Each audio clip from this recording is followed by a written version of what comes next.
હાલો મિત્રો, સ્વાગત છે તમારા બધાનું ફરીથી એક આપણા નવા વ્લોગ વિડીયોની અંદર. ફેસબુકમાં જોતા હોય ફોલો કરી દો, યુટ્યુબમાં જોતા હોય સબસ્ક્રાઈબ કરી દો. આપણે ઉપડે હવારમાં ગુવાર ઉતારવા હો. આપણે ગુવાર સિવાય બીજું કામ શું હોય તો હાલો ફટાફટ.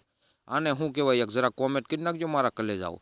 પછી આપણે ગુવાર ઉતારવાનું ધીમું ધીમું કરી દેવી ચાલુ. તો વિડીયોમાં બિને રહીજો. ગુવાર કાંક આવો છે અમારે, અને તમારે શું ભાવ આવ્યા આજના જરી ક્યાંક નાની એવી કોમેન્ટ કરી નાખો. આપણે હાલો ગુવાર ઉતારવા મેળવી. વિડીયોમાં બિને જ રહીજો હો, જાતા જ નહીં.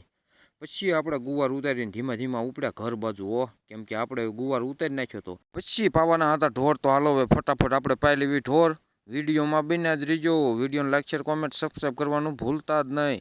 તો આપણે ફટાફટ ઢોર પાઈ લીધા ને બપોરે આપણે જોયું હુઈ ગયા. બપોર પછી જાગીને તરત ઉપડ્યા પાછા ગુવાર ઉતારવા. અને વરસાદે મારદાનો સીડ્યો તો હો. વરસાદ કે તમે ગુવાર ઉતારવા જાઓ એટલે હું બાકાજીકી બોલાવું નહીં એવું કોઈ દી બને. પછી આપણે ગુવાર ઉતારવા ઉપડ્યા ને વરસાદે બોલાવી દીધી બાકાજીકી. તમારે વરસાદ આવ્યો તો? અમારે તો બહુ આવ્યો હો. તમારે વરસાદ આવ્યો એક નાની એવી કોમેન્ટ કરી નાખો, બીજું શું એમાં. પછી ગુવાર ઉતારીને પાછા ઘીરે ગયા. કાં તો એક વરસાદ સીડ્યો તો બહુ એટલે બહુ હો. કીધું વરસાદ બહુ આવે ને થારું એકવાર તો રેસકાણે થઈ ગયું છે. પછી વરસાદે બોલાવી બાકાજી કે આપણો વ્લોગ અહીંયા પૂરો કરવી. Bye bye.